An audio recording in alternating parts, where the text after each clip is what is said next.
Lalu dia membacakan buku kepada Imam Malik. Lantas Imam Malik takjub akan kehebatan Imam Syafi'i.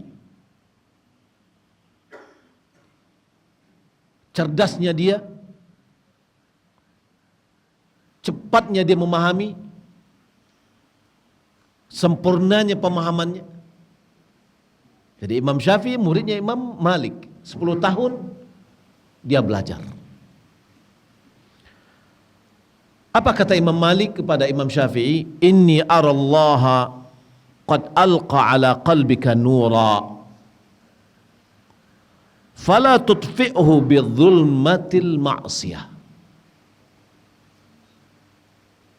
Aku melihat, aku memandang bahwa Allah telah mencurahkan cahaya di hatimu, dan janganlah padamkan cahaya itu dengan kezaliman atau kegelapan maksiat. Jadi maksiat bisa memadamkan cahaya.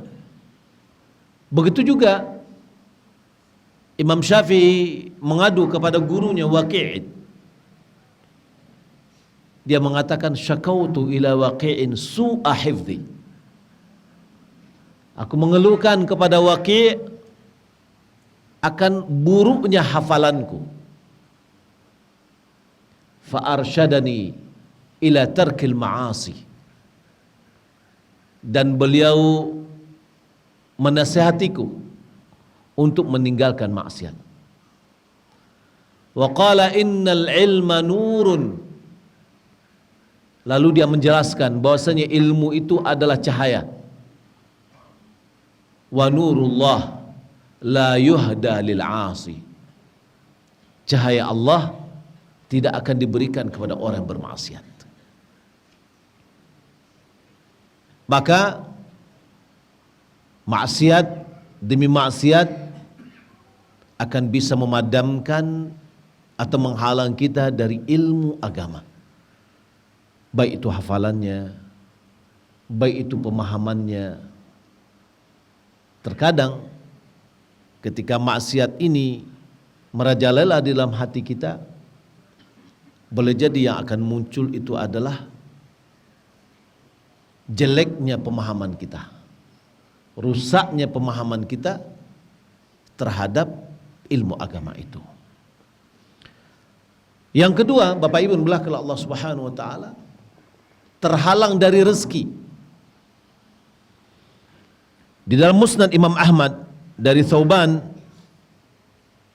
dia mengatakan qala Rasulullah sallallahu alaihi wasallam innar rajula la yuhramur rizqa bidzambi yusibuhu. Sesungguhnya seseorang sungguh dihalangi dari rezeki disebabkan oleh dosa yang dia lakukan. Hadis ini diriwayatkan oleh Ibnu Majah juga dan dihasankan oleh Syekh Albani. Maknanya adalah bahwa ketika mulai rezeki kita susah, usaha gagal, maka hendaklah kita introspeksi diri. Ini boleh jadi disebabkan oleh maksiat yang pernah kita lakukan. Karena juga Allah Subhanahu wa taala berfirman, "Wa ma asabakum min musibatin illa bima kasabat aydikum." Tidak ada musibah yang menimpamu kecuali disebabkan oleh kesalahanmu. Secara jelas Nabi SAW menerangkan bahwa seseorang bisa terhalang dari rezeki disebabkan dosa yang pernah dia lakukan. Lalu Bagaimana caranya agar rezeki kita bisa menjadi lapang, agar musibah itu terhindar dari diri kita? Allah dengan kita kembali kepada Allah, beristighfar, meminta ampun kepada Allah.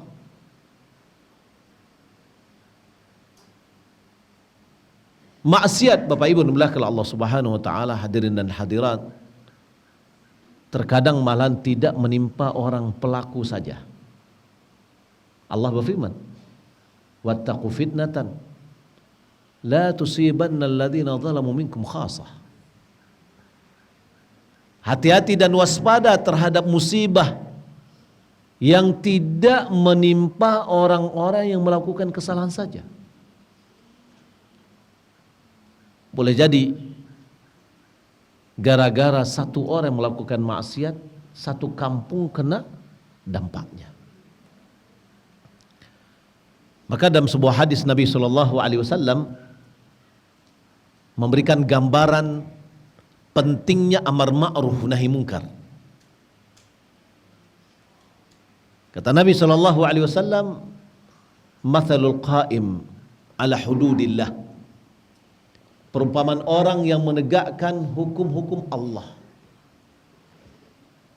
Perumpamaan satu kaum yang berada dalam sebuah kapal. Di antara mereka ada yang di dalam dak atau dek di bawah, ada yang di atas. Kalau kapal dahulu bukan secanggih sekarang. Kalau yang di bawah ingin mengambil air, dia harus ke atas dulu. Lalu dia baru ambil air laut dari atas. Tentu ketika dia mengambil air ke atas, mengganggu orang di atas. Lalu ada ide. Apa katanya? Kalau seandainya kita mengambil air, kita mengganggu orang, sekarang kita lobangi saja dinding kapal ini supaya kita mendapatkan air, sehingga tidak mengganggu orang di atas. Lalu kata Nabi, kalau seandainya mereka semuanya membiarkan orang tadi melubangi dinding kapal, maka mereka tenggelam semuanya. Tapi apabila mereka mencegah orang tadi untuk melubangi dinding kapal, mereka selamat semuanya. Begitu juga apabila seorang berbuat maksiat dalam kampung, di Padang Jopang itu ada membuat maksiat, cie, kok dibiasa doalah, bisa seluruhnya awak konai. Tapi yang cie iko kita togahan. Ya, kita togahan inyo sehingga inyo tidak membuat maksiat, selamat kita sadualah.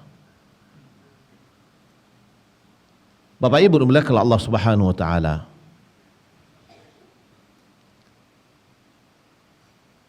Maka tadi kita sampaikan bahwa di antara dampak yang kedua tadi, maksiat adalah menghalangi rezeki.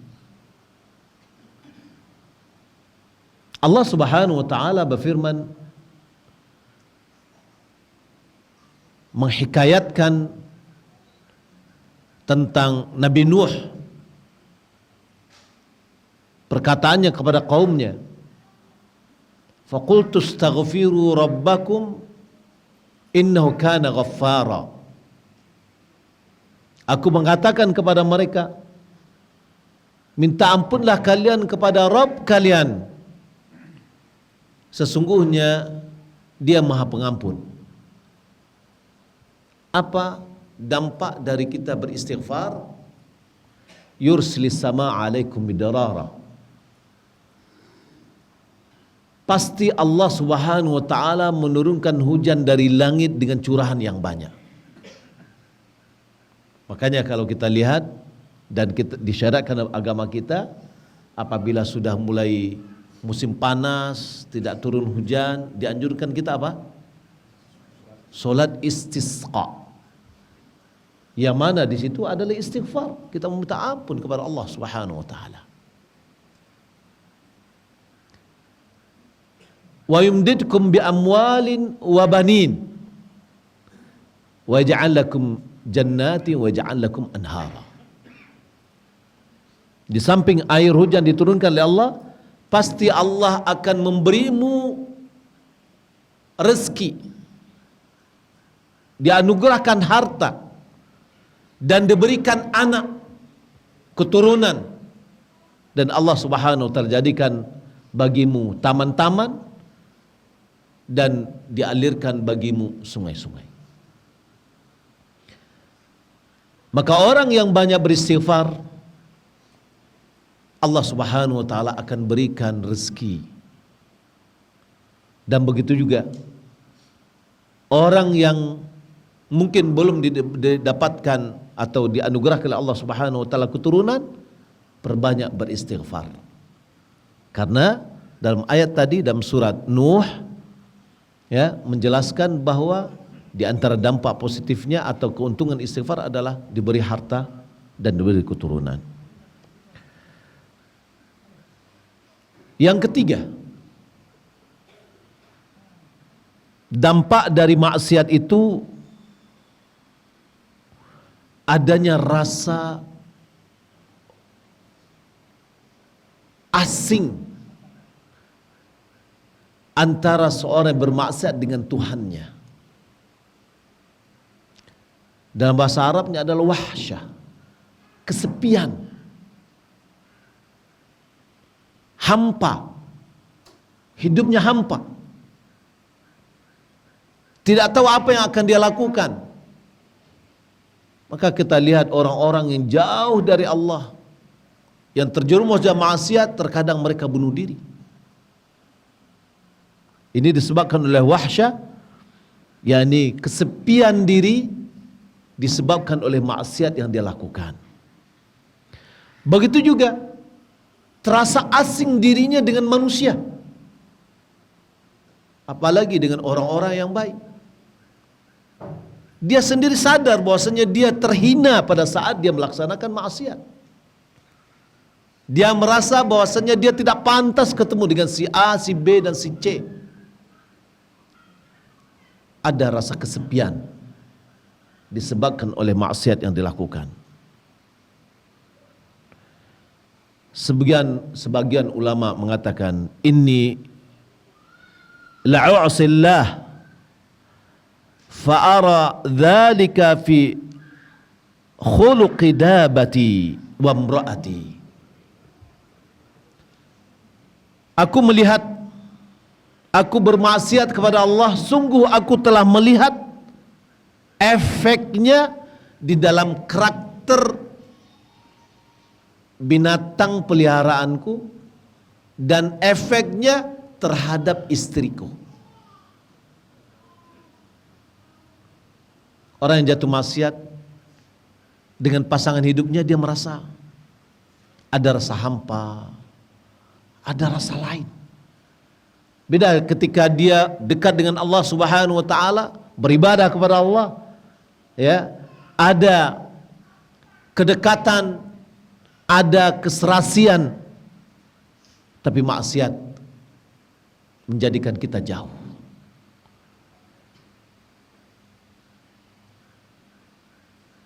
Jadi di antara mereka melihat langsung pengaruh itu. Kalau dulu kendaraan adalah binatang, onta, kuda, keledai. Ketika dia bermaksiat, nampak pengaruh terhadap hewan tunggangannya ini. Dan itu pun tidak mustahil terhadap kendaraan yang kita pakai. Mobil yang kita pakai, motor, lah banyak baulah, ya, ingek diri awak. Ada gak maksiat yang kita lakukan? Yang keempat,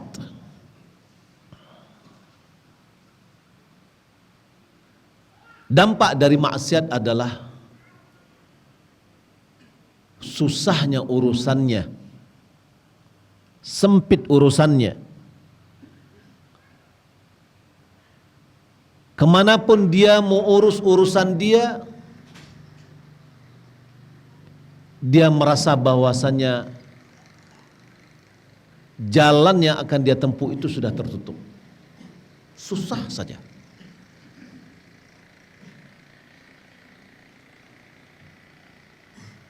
Sebaliknya bagi orang yang bertakwa kepada Allah, urusannya dimudahkan oleh Allah. Maka dalam surat Talaq Allah berfirman, "Wa may yattaqillah yaj'al lahu makhraja wa yarzuqhu min haitsu la yahtasib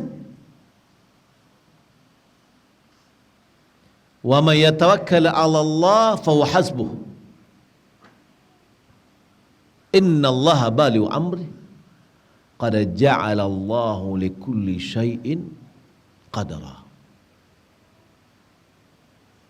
Siapa yang bertakwa kepada Allah? Apa itu takwa?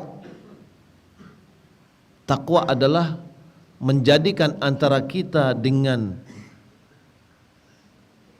azab Allah dinding, wiqayah.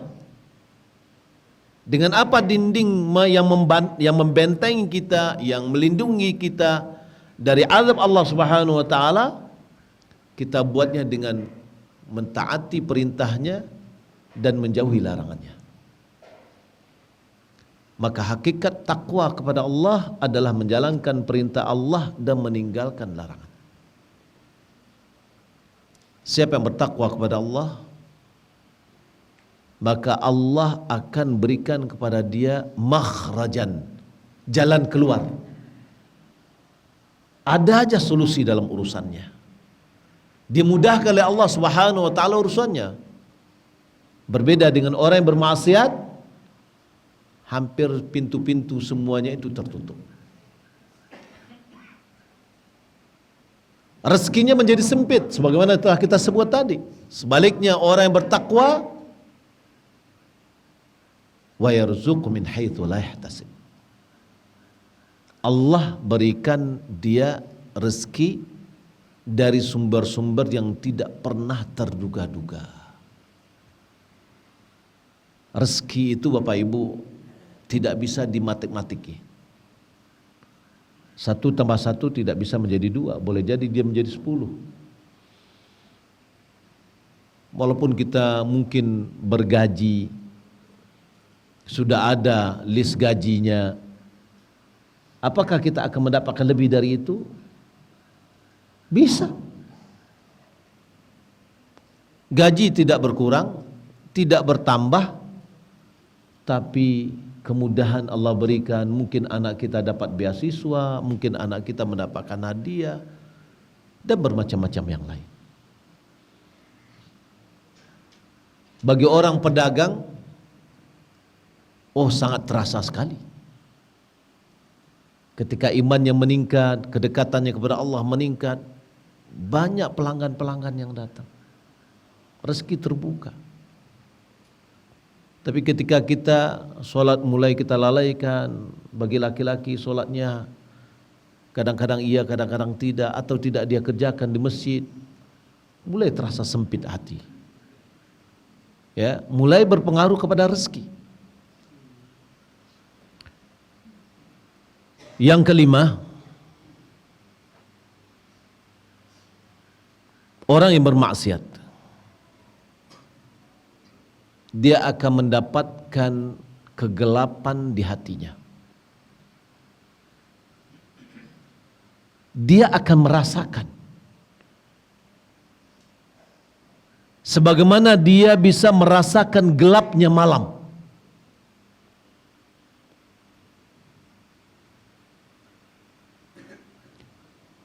Sehingga kegelapan maksiat yang ada pada hatinya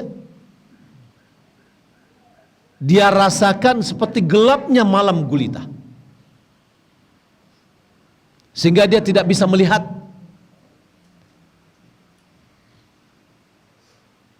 Sebaliknya ketaatan adalah cahaya. Maksiat adalah kegelapan. Semakin kuat kegelapan, semakin bertambah kebingungan. Karena kita tidak bisa melihat apa-apa. Sehingga boleh jadi kita terjerumus di dalam hal-hal, dalam beribadah yang tidak disyariatkan, dalam kesesatan, di dalam kebid'ahan, dalam perkara-perkara yang bisa menghancurkan kita. Sementara kita tidak menyadari, bagaikan orang yang buta, yang keluar pada malam yang gelap gulita, berjalan sendirian,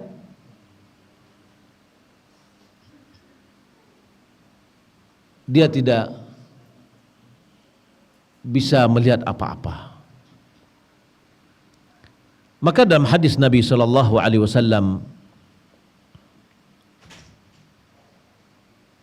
mengatakan, innal mu'min idza adnaba dzamban nukita fi qalbihi nuqtatus sauda.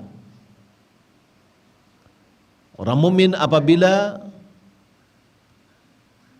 dia melakukan sebuah maksiat, maka akan ada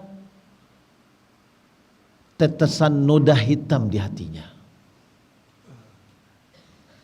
Apabila dia beristighfar, dia bertobat, hatinya kembali menjadi bersih. Tapi kalau seandainya bertambah dan bertambah, maka hatinya semakin hitam, kelam, gelap. Lalu Nabi mengatakan itu adalah ran, kalla bal rana ala qulubihim ma kanu yaksibun. Sekali-kali tidak. Sesungguhnya itu adalah ran, penutup yang telah menutup hatinya disebabkan apa yang telah mereka lakukan. Dalam sebuah hadis yang lain Nabi mengatakan, sampai hati itu gelap bagaikan kuali yang ditungkuan, hitam. Ketika hati sudah tertutup, maka dia tidak bisa lagi mengenal yang ma'ruf,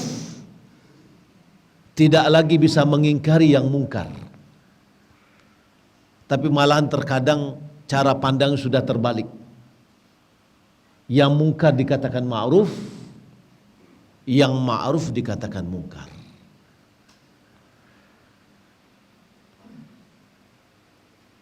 Yang keenam, akibat dari maksiat adalah terhalangnya kita dari ketaatan kepada Allah.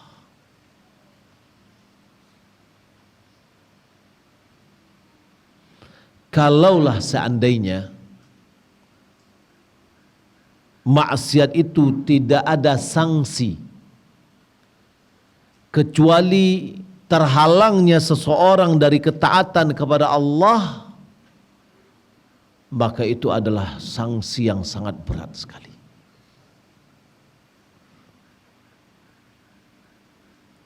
Terputusnya jalan untuk taat kepada Allah Subhanahu wa taala. Karena tidak akan mungkin sebuah maksiat langsung pada waktu itu ada ketaatan. Karena orang yang sedang bermaksiat, dia adalah orang yang sedang lupa kepada Allah. Allah Subhanahu wa taala mengatakan, "Wala takunu kalladzina nasullah fa ansahum anfusahum." Janganlah kalian seperti orang-orang yang lupa kepada Allah, yang Allah lupakan mereka terhadap diri mereka sendiri. Ketika ada orang yang berpoya-poya dengan narkoba, kapan dia melakukan itu? Ketika dia lupa kepada Allah Subhanahu wa taala. Saat dia lupa kepada Allah, lalu dia terjerumus dalam maksiat, dia lupa terhadap dirinya sendiri, apa akibat yang akan ditanggungnya. Ketika ada orang yang korupsi, pada saat dia korupsi, atau ketika orang mencuri, pada saat dia mencuri, dia lupa kepada Allah. Dan Allah lupakan dia terhadap dirinya sendiri, sehingga tidak memikirkan apa akibat.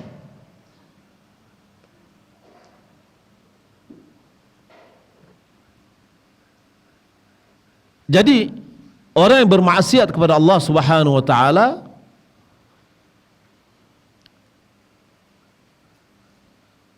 dia jauh dari ketaatan kepada Allah. Akan hilanglah darinya kesempatan ketaatan demi ketaatan, di mana setiap ketaatan itu adalah lebih baik baginya dari dunia dan seisinya.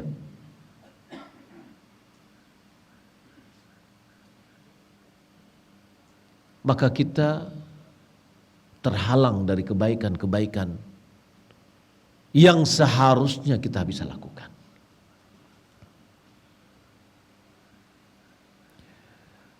Yang ketujuh, Bapak Ibu belakang Allah Subhanahu wa taala, maksiat itu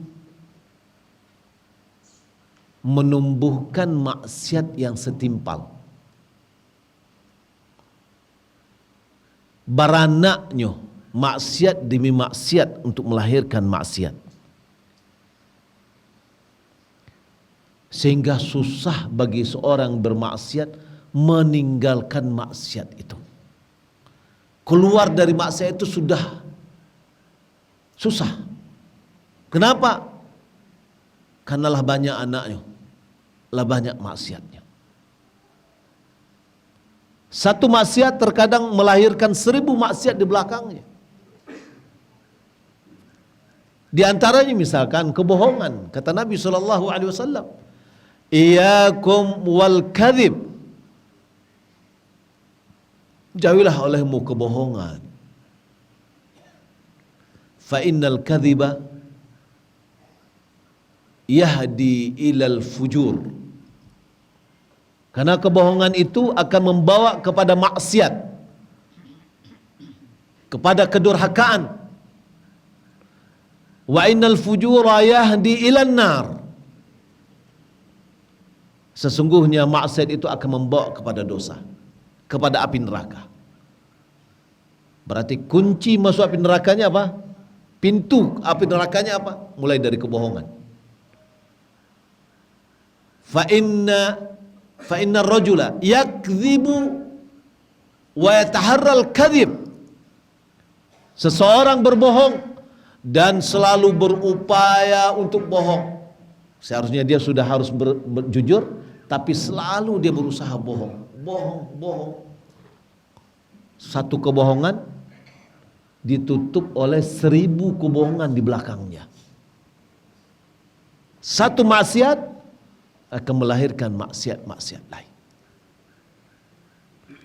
Kalau bohong dan terus bohong, hatta yuktaba indallah kadzaban, sehingga ditulis di sisi Allah sebagai super bohong atau raja bohong, kadzab, pembohong besar.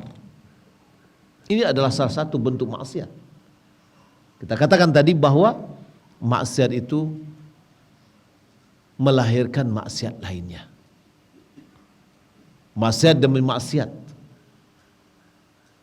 Sebaliknya, ketaatan apabila diterima oleh Allah Subhanahu wa taala, ketaatan itu innama yataqabbalullahu minal muttaqin.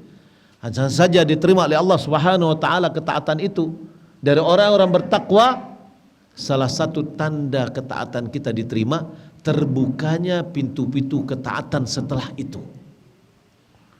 Kita melakukan ketaatan, lalu terbuka di awal ketaatan ikolai, telaku makan ikolai. Itu menunjukkan bahwa ketaatan pertama kita diterima oleh Allah Subhanahu wa taala. Udah masuk waktu? Belum ya? Jadi nanti masuk waktu kita adzan dulu, karena adzan adalah untuk memberitahukan masuknya waktu sholat. Setelah itu kita lanjutkan seketik, ya, sampai selesai. Nanti baru setelah itu kita sholat. Sepakat kita Bapak Ibu? Tidak panjang-panjang dah seketik lah. Keutamaan. Nah ini keutamaan. Keutamaan kita melanjutkan kajian kita sampai sholat isya, bukan berarti kita melalaikan sholat isya. Karena solat isya yang terbaik itu adalah semakin diundur. Pada suatu hari Nabi SAW solat isya sudah terlalu larut malam, ya, baru beliau keluar dari rumah. Para sahabat yang datang di masjid sudah tertidur-tidur. Lalu beliau mengatakan, hadhihi waqtuha illam yashqa ala ummati. Inilah waktunya yang benar kalau tidak memberatkan kepada umatku. Maka ulama mengatakan solat 5 waktu yang paling afdal di awal waktu kecuali solat isya, ya. Namun tidak boleh keluar dari waktu yang ditentukan. Mana waktu ditentukan untuk solat isya? Sampai separuh malam. Kemudian bagi yang laki-laki solatnya di masjid, bukan di rumah, ya. Jadi ketika kita lanjutkan kajian kita setelah adzan, ya, kemudian orang yang menunggu datangnya solat berikutnya, dia dalam keadaan solat. Walaupun kita sedang mengadakan pengajian, tapi terhukum sebagai menunggu solat, berarti kita dalam solat. Berbeda dengan orang setelah solat sambung pengajian, awak tetap di masjid, tapi nilainya kosong, ya. Barakallahu fikum. Yang ke-8, maksiat itu akan melemahkan hati kita terhadap keinginannya. Maksudnya apa? Hati kita itu tidak punya semangat, lemah semangatnya. Yang akan ada pada lemah semangatnya dalam apa? Di dalam beribadah. Maksiat menjadikan hati kita tumpul dalam beribadah, tidak bersemangat. Lalu kalau seandainya beribadahnya kurang semangat, apa yang bersemangat? Bersemangat untuk bermaksiat. Keinginan untuk bertaubatnya mulai melemah, sedikit demi sedikit, sampai terkadang na'udzubillah min dzalik, keinginan taubat itu terkikis habis dari hati. Ini disebabkan oleh maksiat demi maksiat yang dilakukan. Jangan kita berharap atau mengatakan dan berangan-angan, oh nanti ambo kalau tua ambo bertaubat.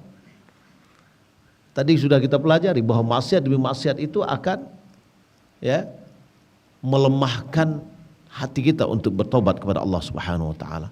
Sampai akhirnya mungkin boleh jadi terkikis. Ada ketika kita menasihati orang karena kita melihat terjerumus dalam maksiat, kita nasihati, malah dia tidak mau, ya tidak usahlah aku menasihati yang boleh. Bermacam-macam.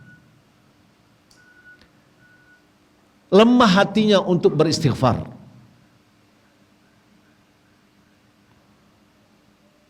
Yang terjadi mungkin boleh jadi taubatnya taubat yang bohong, hanya di lisan tapi tidak dilakukan. Kenapa demikian? Karena hatinya sudah terpaut dengan maksiat. Dia sudah ketagihan dengan maksiat itu. Punya tekad untuk melanjutkan dan berkesinambungan. Ini adalah perkara yang tentunya lebih dekat kepada kehancuran. Tentu kita memohon kepada Allah agar hati kita jauhi oleh Allah dari yang ini. Tapi diberikan kekuatan dan semangat untuk bertobat kepada Allah Subhanahu wa taala. Mungkin azan gitu lah bunyi. Berapa minit lagi, Pak? 1 minit lagi. Okey.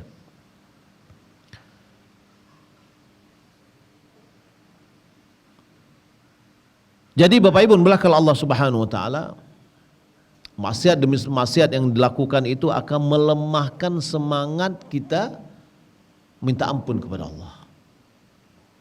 Ya, kurang keinginan untuk datang ke masjid, kurang keinginan untuk melakukan hal-hal yang bisa membersihkan diri kita. Maka kita harus menjauhi maksiat-maksiat yang mengakibatkan hal yang kita sebutkan tadi. Ya, kita azan dulu, mungkin tinggal ada 2 poin lagi yang akan kita sebutkan setelah azan. Silakan azan. Baik, Bapak Ibu, kita lanjutkan, ada 2 poin yang masih tersisa. Yang pertama, bahwa efek dari maksiat yang dilakukan oleh seorang, bahwa tercabutnya dari hatinya rasa risih terhadap maksiat. Jadi ketika dia berbuat maksiat tidak merasa risih lagi, sehingga maksiat itu menjadi adah, menjadi kebiasaan baginya. Dan dia pun tidak merasa risih terhadap dirinya dari pandangan manusia kepadanya. Dia lihat sudah biasa aja. Omongan mereka tidak dihiraukan lagi. Malahan bagi sebagian yang sudah super dalam maksiat, obrolan tentang maksiatnya oleh orang dijadikan itu kelezatan. Dijadikannya ini adalah sebuah keuntungan bagi dia. Semakin tersohor dia dengan maksiatnya, sehingga ada di antara mereka yang merasa bangga dengan maksiat yang dilakukan. Dia bercerita bahwasanya dia pernah melakukan maksiat A, maksiat B, maksiat C. Kalau dia mengatakan, wahai fulan, wahai si A, si B, ambo pernah melakukan itu, ambo pernah melakukan itu. Dan inilah contoh orang yang tidak dimaafkan oleh Allah. Orang yang berbangga dengan maksiatnya, tertutup baginya jalan untuk bertaubat. Sebagaimana sabda Nabi SAW, kullu ummati mu'afa, setiap umatku dimaafkan, kesalahan-kesalahannya dimaafkan, illal mujahirun, kecuali orang yang berbangga dengan maksiatnya, berbuat maksiat dengan terang-terangan. Wa innal minal mujaharah, sesungguhnya dalam bentuk terang-terangan berbuat maksiat, ayasturallahul abda, Allah sudah menutup maksiatnya, tidak diketahui oleh orang. Mungkin dia bermaksiat di kamarnya, dia bermaksiat apa, atau dia bermaksiat di kota lain, orang kampungnya tidak ada yang tahu sama sekali. Allah sudah tutup maksiatnya dari orang kampungnya atau dari orang lain. Tsumma yusbihu yufdahu nafsah, lalu pagi-pagi dia sudah mempermalukan dirinya sendiri dengan menceritakan, oh saya malam tadi melakukan ini, oh begini, oh saya dulu melakukan ini. Allah sudah tutup, Allah sudah maafkan. Ternyata berbangga dengan maksiatnya. Lalu yang mengatakan, ya fulan, amiltu yauma kada, kada wa kada. Wahai fulan, pada hari itu saya melakukan ini dan itu. Fayahniku nafsahu wa qad bata yasturuhu rabbah. Dia telah mempermalukan dirinya sendiri, sementara Allah telah menutup aibnya. Maka nggak perlu kita dulu waktu masih muda bermacam-macam bentuk maksiat dilakukan, sudah tutup. Nggak perlu kita menceritakan itu kepada orang. Allah sudah tutup, maka jangan kita berbangga. Bapak Ibu bermulai Allah Subhanahu wa Ta'ala dalam hal yang dampak dan maksiat ini juga, tayangan-tayangan di televisi, acara apakah namanya, ya, membicarakan kesalahan orang, si fulan berselingkuh dengan si fulana, ya si fulan sudah bercerai dengan si fulanah, dan ini berbahaya ini Bapak Ibu. Kalau cerita perselingkuhan, perzinahan sering berada di telinga kita dan menjadi pembicaraan itu ada pembicaraan yang biasa, khawatir Allah cabut rasa cemburunya kita kepada agama ini dari hati kita. Sehingga tidak ada lagi kita merasa cemburu. Allah dimaksihati. Sehingga apa? Ada sefulan berselingkuh biasa, berzina biasa. Kita tahu dulu ya, bagaimana masyarakat kita luar biasa, khususnya kota Padang Japang ini. Bagaimana kita menjaga. Bapak Ibu belakang Allah Subhanahu wa taala. Yang terakhir, dosa apabila dia sudah semakin tumpuk menumpuk, maka dia akan bisa menutup hati pelakunya. Yang telah kita singgung sebelumnya. Ya. Maka orang yang hatinya sudah tertutup, maka dia termasuk orang-orang yang ghafilin, orang-orang yang lalai. Sebagaimana firman Allah, kalla bal rana ala qulubihim ma kanu yaksibun. Sekali-kali tidak. Apa yang mereka lakukan telah menutup hati mereka. Dosa setelah dosa itu bisa menjadikan dosa, lalu kita mengerjakan dosa bagaikan karat. Karat di atas karat, karat atas karat, tebal karatnya. Susah untuk menghilangkannya. Tapi bisakah dosa yang banyak kita bersihkan? Bisa, dengan istighfar. Sering kita beristighfar. Nabi SAW dalam hadis dikeluarkan oleh Imam Bukhari, Nabi beristighfar lebih 70 kali. Dalam hadis yang dikeluarkan oleh Imam Muslim, Nabi beristighfar 100 kali setiap hari. Ada yang mengilustrasikan bahwa dampak istighfar terhadap dosa kita, kalau seandainya dosa kita itu sudah hitam kelam gelap, coba kita lihat dalam gelas, misalkan kita masukkan gelas yang penuh dengan kopi, lalu kita tuangkan air putih terus, ya, maka gelas itu lambat laun airnya akan menjadi bersih. Karena air kopinya sudah tumpah. Maka begitulah peran dari istighfar yang akan bisa membersihkan hati kita dari dosa-dosa. Bapak Ibu belakang Allah Subhanahu wa taala. Maka saya mengajak diri saya sendiri, kita semua, mari kita jauhkan diri kita dari segala maksiat kepada Allah Subhanahu wa taala. Baik maksiat yang kecil, dosa-dosa kecil, apalagi dosa-dosa besar.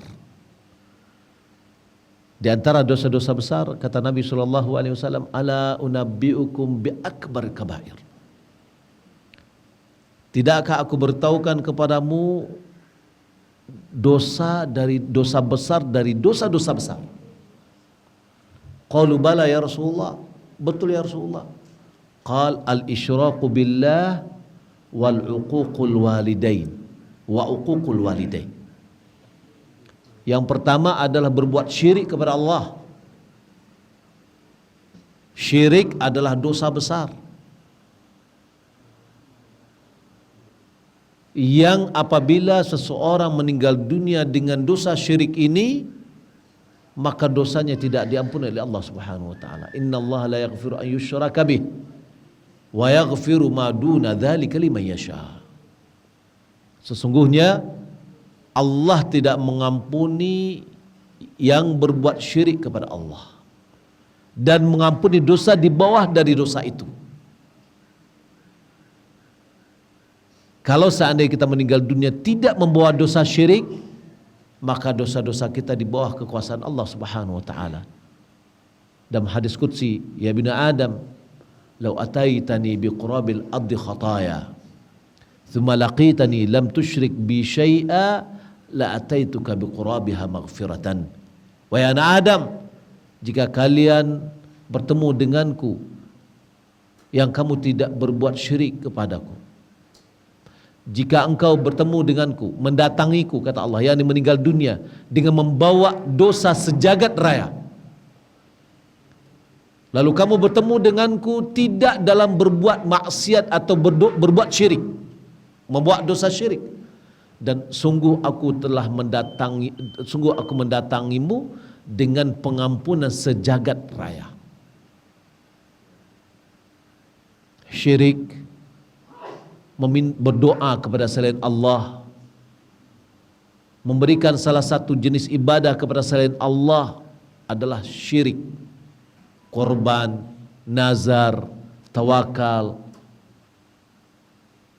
ketika diberikan kepada selain Allah, itulah syirik besar. Termasuk syirik itu adalah memakai jimat, ya, memakai penangka untuk anak, baik kecilnya untuk pelasi dan yang lainnya. Kata Nabi SAW, man allaqa tamimatan faqad asyrak. Siapa yang menggantung jimat, sungguh dia telah berbuat syirik. Dalam sebuah hadis Nabi SAW melihat ada seorang di lengannya ada gelang. Lalu Nabi tanya, "Mahada, apa ini?" Qala hadza min wahan. Ini karena sakit, penyakit. Yani ini obat nih. Kata Nabi, "Anzi'ha." Buka. Fa innahu la yaziduka illa wahna. Sesungguhnya barang itu tidaklah akan menambahmu kecuali semakin lemah. In mitta fahuwa alaika lan tufliha abada. Jika engkau meninggal dunia, barang itu ada padamu, engkau tidak akan beruntung sama sekali. Kalau seandainya ada orang tua masangkan jimat untuk cucu-cucunya atau anaknya, meninggal yang memasang tadi, sementara jimat itu masih ada, dia tidak akan beruntung sama sekali. Ini syirik. Yang kedua, uququl walidain, durhaka kepada orang tua. Di antara durhaka kepada orang tua, kata Ibnu Umar, bukaul walidaini uququn. Menangisnya orang tua itu adalah kedurhakaan anak kepada orang tua. Maka durhaka lawannya adalah bir. Durhaka adalah menyakiti orang tua. Apapun bentuk menyakiti orang tua itu adalah durhaka. Sebagaimana berbakti kepada orang tua, apapun bentuk kebaikan kepada orang tua itu adalah berbakti kepada orang tua. Lalu dalam hadis itu dikatakan, wa kana muttaki'an fajalasa faqal. Tadinya dia menyandar, lalu dia duduk dengan baik. Nabi duduk dengan baik. Lalu beliau mengatakan, ala wa qawlu zur wa syahadatuz zur. Ala wa qawlu zur wa syahadatuz zur. Wa kana yukarriruha hatta qulna laitahu sakata. Ketahuilah, kata Nabi, perkataan bohong dan kesaksian bohong. Perkataan bohong, kesaksian bohong diulang-ulang oleh Nabi. Ini menunjukkan bahwa berkata bohong adalah dosa besar. Saksi palsu adalah dosa besar. Ini adalah di antara dosa-dosa besar.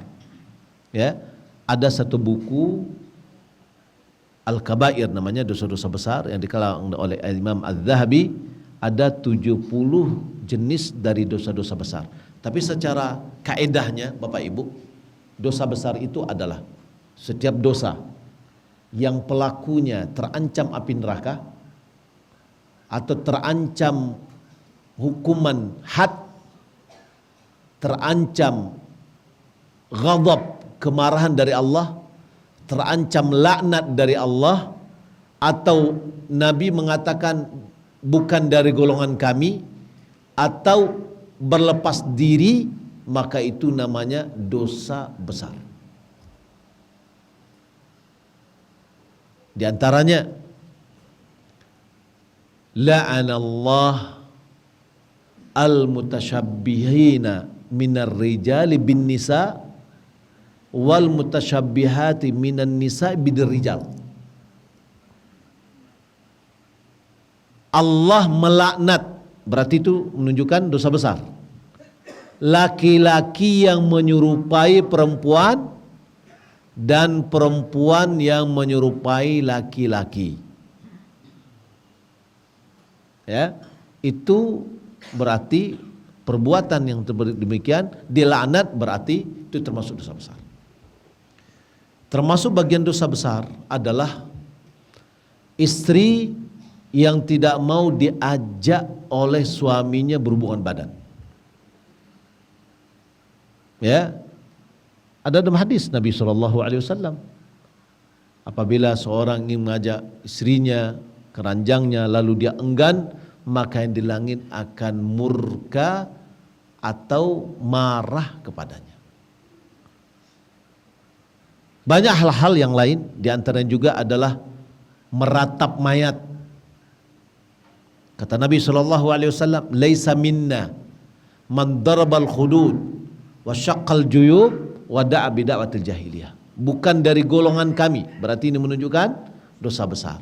Adalah orang yang memukul-mukul wajahnya, merobek-robek bajunya, dan mengajak kepada dakwah jahiliyah. Ya, ini ketika ditimpa musibah, ada kematian atau hal yang lain, lalu dia tidak menerima itu dengan cara memukul-mukul badannya, mukul-mukul wajahnya, atau merobek-robek bajunya, menunjukkan bahwa dia tidak menerima takdir tersebut, maka itu adalah termasuk dosa-dosa besar. Maka tentu yang akan lebih membimbing kita, Bapak Ibu, adalah pengetahuan kita. Pengetahuan kita. Oleh karena itu, hal-hal yang seperti ini bagian yang wajib kita pelajari. Talabul ilmi faridatun ala kulli muslim. Menuntut ilmu itu adalah wajib hukumnya bagi seorang muslim. Ilmu mana yang wajib dituntut? Adalah ilmu di mana dengan ilmu itu kita tahu sah atau tidak sahnya ibadah yang kita kerjakan. Halal atau haramnya muamalah yang kita lakukan. Termasuk dalam hal-hal yang tadi. Bagaimana kita tahu tentang mana maksiat yang harus kita jauhkan. Mana dosa-dosa besar, mana syirik, betul-betul syirik yang harus kita jauhi. Karena Allah Subhanahu wa taala menciptakan kita adalah untuk mengibadatinya dan mentauhidkannya. Demikian yang dapat kita sampaikan, Bapak Ibu yang dimuliakan oleh Allah Subhanahu wa taala. Kalau seandainya ada tanya jawab, mungkin 1-2 pertanyaan kita berikan, kalau tidak kita mengerjakan sholat. Ada yang mau bertanya? Iya Pak, silakan Pak. Assalamualaikum warahmatullahi wabarakatuh.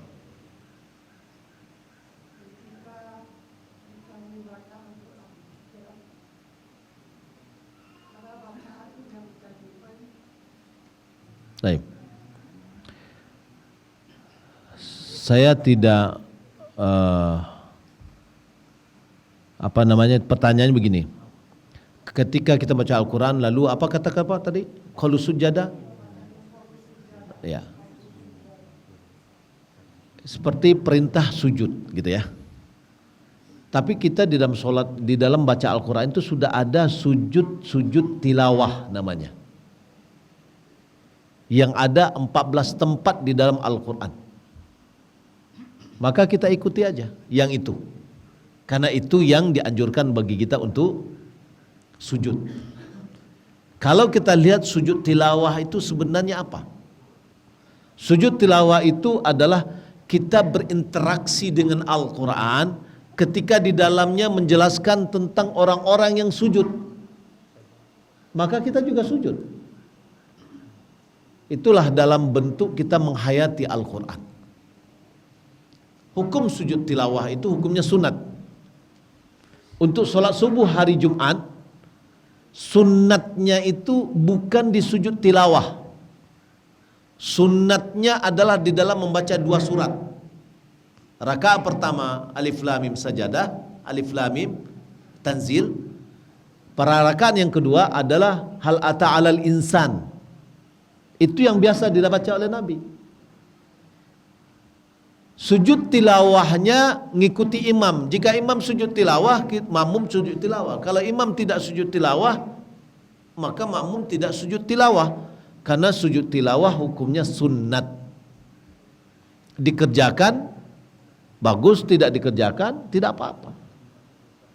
Ya. Jadi yang kalau kita ingin mengerjakan sholat subuhnya hari pagi Jumat itu, sunnatnya itu adalah membaca 2 surat. Alif Lam Mim Sajadah dengan Hal Ata 'alal Insan atau Lil Insan. Adapun ada orang baca pertamanya pada rakaat pertama Alif Lam Mim Sajadah, kemudian sujud tilawah, kemudian berdiri sebentar baca 2 ayat, setelah itu lalu ruku, kemudian rakaat kedua disempurnakan bacaan Alif Lam Mim Sajadahnya. Ini berarti belum mengerti mana yang sebenarnya disyariatkan itu. Nabi SAW selalu pagi Jumat itu dia membaca 2 surat ini. Apa hikmahnya? Hikmahnya adalah kalau kita lihat di dalam 2 surat ini adalah menjelaskan tentang apa yang sudah terjadi, yaitu penciptaan manusia, dan apa yang akan terjadi, yaitu terjadinya kiamat dan apa yang setelah kiamat. Dalam hadis Nabi SAW mengatakan,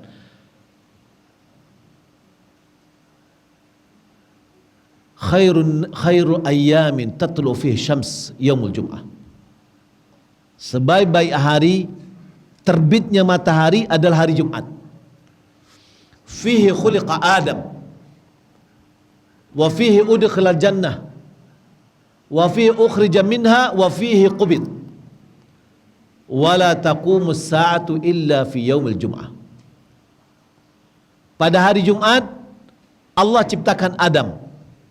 Pada hari Jumat Allah masukkan Adam ke dalam surga. Pada hari Jumat Allah keluarkan Adam dari surga. Pada hari Jumat Allah wafatkan Adam. Dan tidaklah terjadi hari kiamat kecuali hari Jumat. Maka Nabi membaca itu seakan-akan Nabi memberitahukan kepada kita apa yang telah terjadi pada hari Jumat dan apa yang akan terjadi pada hari Jumat. Silakan dilihat kedua surat tersebut dan baca terjemahannya, ina-inuan, itulah kandungannya. Ya, itulah hikmahnya, ya. Munasabahnya, korelasi antara ayat ini, dua surat ini dengan hari Jumatnya apa? Karena hari Jumat memiliki keistimewaan. Wallahu ta'ala alam. Ada ibu-ibu mau tanya? Baik, kalau tidak kita cukup di sini. Terima kasih atas segala perhatian. Mohon maaf kalau seandainya ada kata-kata yang tidak pada tempatnya. Kita tutup dengan kafaratul majlis. Subhanakallahumma wa bihamdik asyhadu an la ilaha illa anta astaghfiruka wa atubu ilaik. Wassalamualaikum warahmatullahi wabarakatuh.